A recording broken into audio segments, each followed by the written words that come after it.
یاسر ملک سے السلام علیکم. یاسر کل بڑے سوالات کر رہے تھے محسن نقوی صاحب کے پہلو. یاسر صاحب یہ آپ جب یہ آپریشن ہوا ہے تو آپ وہاں موجود؟ سر میں ڈی چوک کے اندر اس وقت موجود تھا, ابھی بھی اسی مقام کے اوپر موجود ہوں جہاں یعنی پاکستان تحریک انصاف نے وہاں کوئی پولیس کی طرف سے, رینجرز کی طرف سے کوئی فائرنگ ہوئی ہے, سیدھی گولیاں چلائی گئی ہیں اور لوگ جو ہیں وہ وہاں زخمی ہوئے ہیں یا کوئی جاں بحق ہوئے ہیں, ایسا ہوا ہے مظاہرین میں سے؟ دیکھیں شامی صاحب, کل جب یہ آپریشن سٹارٹ کیا گیا, فائنل راؤنڈ سٹارٹ کیا گیا, اس سے پہلے کہا گیا کہ آپ یہاں سے چلے جائیں. جب وہ نہیں گئے تو ڈی چوک کے اندر شدید شیلنگ کی گئی اور اسی طرح سے ڈی چوک سے چائنا چوک تک ان کو پیچھے دھکیلا گیا. چائنا چوک سے پھر کلثوم انٹرنیشنل چوک تک ان کو پیچھے دھکیلا گیا. اس کے بعد جب خیبر پلازا چوک, مین چوک جو بنتا ہے, وہاں پر جب ان کو لے جایا گیا تو اس کے بعد اسلام آباد پولیس جو ہے وہ بیک اپ پر آ گئی اور رینجرز کی جانب سے بھرپور آپریشن کیا گیا. آدھے گھنٹے کے اندر اندر اس آپریشن کو شروع کیا گیا اور وائنڈ اپ بھی کیا گیا. جب رینجرز پہنچی خیبر پلازا کے قریب تو چاروں اطراف سے جو ہے وہ شدید شیلنگ کی گئی اور شیلنگ کرنے یعنی آنسو گیس کے شیل استعمال کیے گئے, آنسو گیس کی شیلنگ کی گئی, آنسو گیس کی شیلنگ کی گئی اور اس کے باعث کافی کارکنان جو ہیں متاثر ہوئے. لائٹیں مکمل طور پر اس ڈی چوک اور اس کے جو اطراف ہیں سٹریٹ لائٹ, ان کو مکمل طور پر بند رکھا گیا تھا. نہ صرف ان کو بند رکھا گیا تھا بلکہ جو قریبی عمارتیں ہیں, مین مرکزی یہ جو ہے تجارتی مرکز ہے مین, یہ مکمل طور پر اس کو بند رکھا گیا تھا.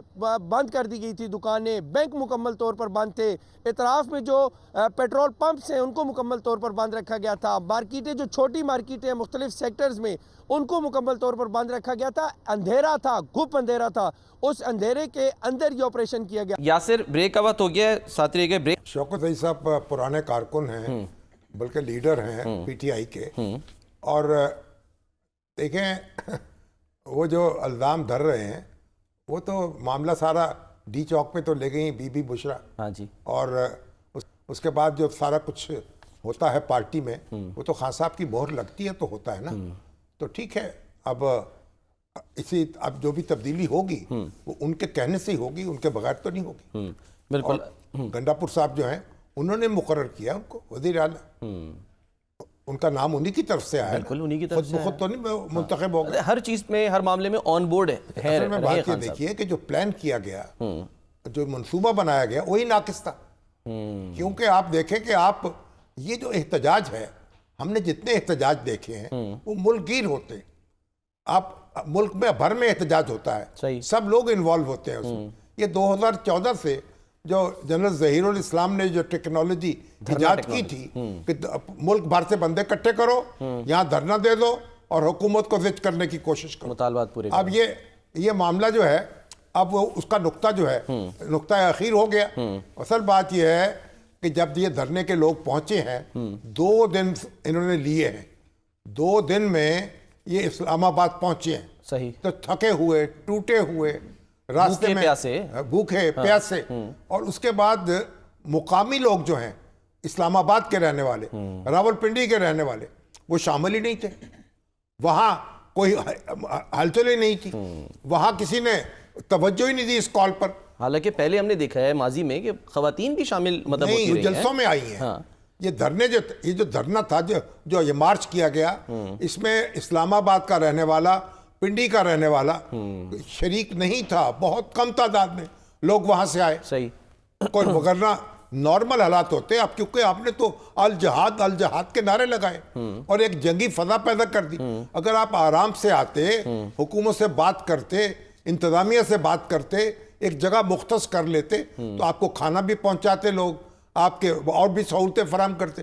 لیکن جب آپ نے یہ طے کر لیا کہ ہم نے ایک جنگی ماحول پیدا کرنا ہے اور اس کے بعد آپ آئے, تو پھر تو حکومت کے ہاتھ میں تو آپ نے خود ڈنڈا تھما دیا کہ وہ جس طرح چاہے آپ سے ڈیل کرے. جب آپ چڑھ دوڑیں گے, لشکر بنا کے لائیں گے, تو پھر تو دفاع کرنے والوں کو حق ہوگا نا. اور جب بانی پی ٹی آئی جو ہیں, جب انہوں نے کہہ دیا کہ بھئی آپ یہاں نہ آئیں, بی بی بشرا نے کہا اور میں رہوں گی آخر دم تک.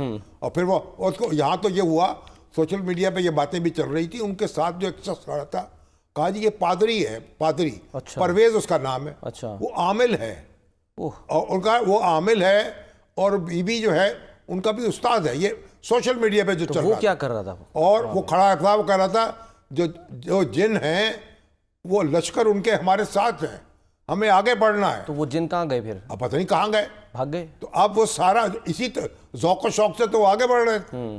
اور پھر نتیجہ آپ نے دیکھا کہ جب وہ وہاں پہنچے ہیں تھکے ہوئے ہارے ہوئے, جو پولیس تھی وہ تازہ دم تھی, رینجر جو تھی وہ تازہ دم تھی, اور انہوں نے دیکھتے ہی دیکھتے اندھیرا کیا اور ان کو وہاں سے مار بھگایا. سر سوال یہاں پر یہ ہے اب تو دیکھیے نا کتنی ٹوٹی ہوئی گاڑیاں ہیں, بسیں ہیں, ان کو چھوڑ کے بھاگے ہیں. کنٹینر تھا وہ بھی جو ہے جلا دیا کنٹینر گیا, جو ہے اس کو آگ لگی ہے.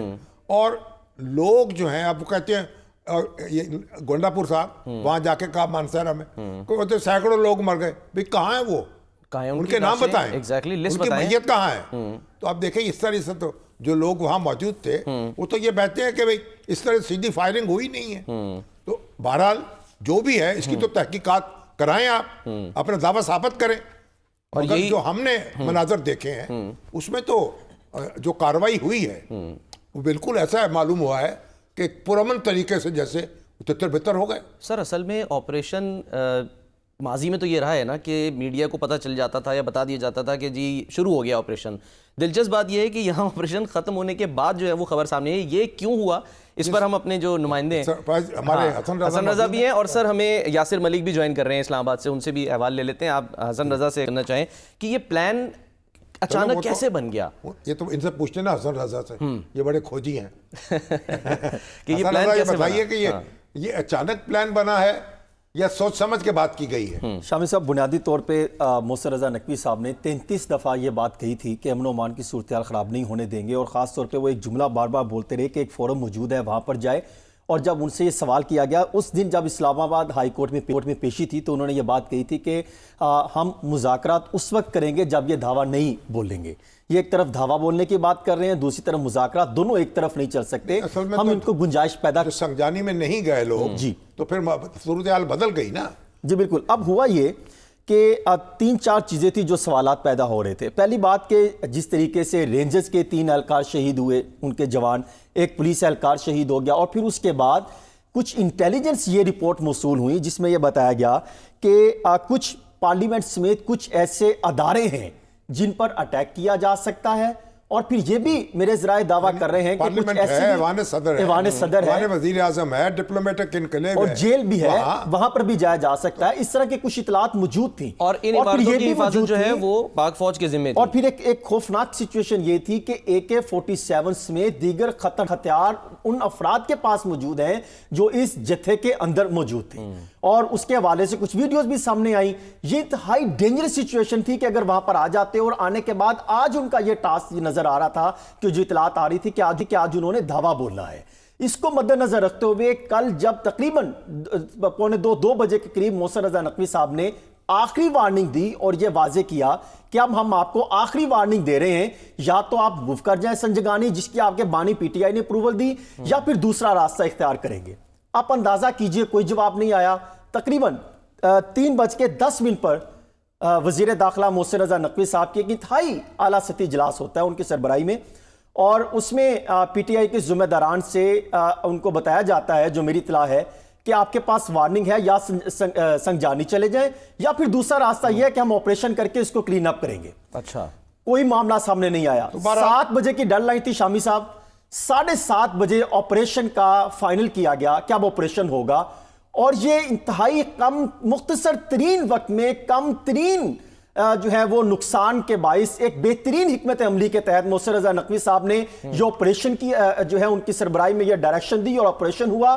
اور اس میں تمام متعلقہ forces, Punjab police, ASF, ranger, AF اسلام آباد پولیس اور دیگر جو پاک فوج کے ذمہ دار وہ بھی موجود تھے. آئی جی اسلام آباد تھے. شامی صاحب پھر یہاں سے نکلا کیا؟ رضوی صاحب 210 گاڑیوں میں خطرناک اسلحہ بھی موجود ہے جو ان کو انہوں نے پکڑا ہے, آج دکھایا بھی ہے. پھر تیسری چیز جو بڑی امپورٹنٹ چیز تھی کہ یہاں پر یہ چیزیں سامنے نہیں آئی یہ جب بھاگے ہیں، جب فرار ہوئے ہیں بشرا بی بی اور علی امین گنڈاپور اور ان کے ساتھ دیگر جس میں لیما خان بھی تھی اور دیگر افراد بھی تھے، یہ یا تو وہاں پر موجود ہوتے ہیں، یہ دعویٰ کر رہے تھے کہ ہم ڈو اور ڈائی والی پوزیشن پر آئے ہیں، یہ فائنل کال ہے۔ فائنل کال کے بعد یہ چلے گئے محسن رضا نقوی صاحب نے جو مختلف جو ہے وہ انہوں نے راستے دیے کہ آپ مذاکرات والے معاملے پہ آئیں، اپلیکیشن دیں، کوئی ایسا راستہ نہیں کیا۔ محسن رضا نقوی صاحب نے بہترین حکمت عملی کے تحت یہ کام کیا، ادروائز شامی صاحب بہت ڈینجرس سچویشن بن سکتی تھی۔ دیکھیے جی سر، جو لیڈرشپ کا تقاضا تو یہ تھا کہ وہاں جم کر وہ بیٹھتے اور جو ہوتا سو ہوتا۔ ٹھیک ہے، بشرا بی بی بھی وہاں بیٹھتی اور گنڈاپور بھی وہاں بیٹھتے اور عمر ایوب بھی وہاں بیٹھتے۔ اور دیکھیں بشرا بی بی جو تھی انہوں نے تو پارٹی کی قیادت سنبھال لی تھی نا، جی ہاں، ان کو لانچ ہو رہی تھی۔ سر ذرا سنائیں ایک دفعہ۔ تو ایک طرح یعنی ان کی لانچنگ تھی، ہاں، تو پہلا دن جو ہے وہ یعنی سر منڈاتے ہی اولے پڑ گئے کہ وہ جو دعویٰ کر رہی تھیں اس سے پورا نہیں اتر سکی اور وہاں سے ان کو راہ فرار اختیار کرنا سر پڑی۔ ایک دفعہ وہ دعویٰ دکھا دیتے ہیں پھر یاسر کی طرف چلتے ہیں۔ دکھائیے جی بشرا بی بی کیا دعوے کر رہی تھیں۔ آپ لوگوں نے میرا ساتھ دینا ہے، جو نہیں دے گا تب بھی میں کھڑی رہوں گی۔ مجھے امید نہیں، مجھے یقین ہے کہ پٹھان غیرت مند قوم ہے اور آخری جنگ تک وہ ساتھ نہیں چھوڑتی۔ اب آپ لوگوں نے یہ وعدہ کرنا ہے کہ جب تک خان ہمارے بیچ میں نہیں آ جائیں گے آپ ڈی چوک کو نہیں چھوڑیں گے، اور یہ میرا آپ سے وعدہ ہے کہ میں آخری عورت ہوں گی، خان کو لیے بغیر ڈی چوک سے نہیں نکلوں گی۔ اور اگر آپ کو کوئی یہ کہے کہ بی بی چھوڑ کے چلی گئی ہے تو یہ جھوٹ ہوگا۔